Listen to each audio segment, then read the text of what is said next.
की लड़ाई में एक नया आयाम सामने आया है, जहां पर उत्तराखंड सरकार ने आयुर्वेद के डॉक्टरों को एलोपैथी की दवा लिखने की अनुमति दे दी है। इस फैसले के बाद विवाद गहरा गया है। बहरहाल इस बीच राज्य सरकार का दावा है कि लंबे समय से आयुर्वेद के डॉक्टर ये मांग कर रहे थे, जिसको देखते हुए जनहित में ये फैसला किया गया है। यही नहीं, इस फैसले के बाद गांव-गांव तक चिकित्सा पहुंच सकेगी, ये भी दावा राज्य सरकार कर रही है। कोरोना की दूसरी लहर का कहर जब गांव-गांव तक पहुंचा और राज्य सरकारों को अस्पतालों और डॉक्टरों की भारी कमी का सामना करना पड़ा, तो इससे निपटने के लिए नए तरीके तलाशे जाने लगे। ऐसी ही एक कोशिश का नतीजा ये है कि उत्तराखंड सरकार ने अहम फैसला लेते हुए आयुर्वेद के डॉक्टरों को आपात स्थिति में मरीजों को एलोपैथ की दवाएं लिखने की इजाजत दे दी है। कोरोना महामारी में ये दूर दराज के ग्रामीण क्षेत्रों में जो एलोपैथिक चिकित्सालय उपलब्ध नहीं है और वहाँ आयुर्वेदिक चिकित्सालय उपलब्ध है, आयुर्वेदिक चिकित्सकों को इमरजेंसी के समय एलोपैथिक औषधियों को परामर्श देने और उसको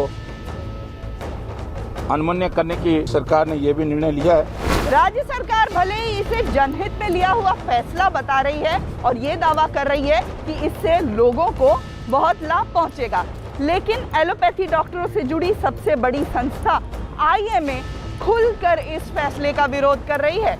आईएमए ने नाराजगी जताते हुए इस फैसले को गैर कानूनी तक करार दे दिया है। राज्य में आईएमए के general secretary doctor Ajay Khanna ने कहा है कि ऐसा लगता है कि सरकार दवाओं और इलाज से जुड़े कानून को लेकर जागरूक नहीं है। उत्तराखंड सरकार के इस फैसले पर विवाद शुरू हुआ तो कांग्रेस ने भी इस मुद्दे को पकड़ लिया और कांग्रेस प्रदेश अध्यक्ष प्रीतम सिंह ने सरकार से आयुर्वेद और एलोपैथी के मुद्दे पर दखल न देने की सलाह दे दी। यही नहीं, उन्होंने ये भी सवाल उठाए कि आयुर्वेद डॉक्टर की लिखी हुई एलोपैथिक दवाएं लेने से अगर किसी मरीज को कुछ हो गया तो उसका जिम्मेदार कौन होगा। ये मिक्सोपैथी की कैटेगरी में आ जाएगा।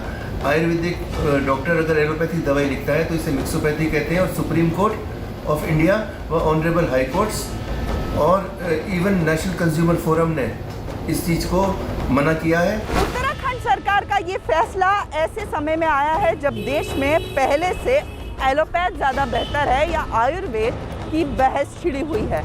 विवाद की शुरुआत बाबा रामदेव ने की थी जब उन्होंने एलोपैथ की चिकित्सा पद्धति पर सवाल उठाया था। हालांकि उन्होंने बाद में अपने बयान पर अफसोस भी जताया था, लेकिन अब उत्तराखंड सरकार के फैसले ने राज्य सरकार और आईएमए के बीच घमासान छेड़ दिया है।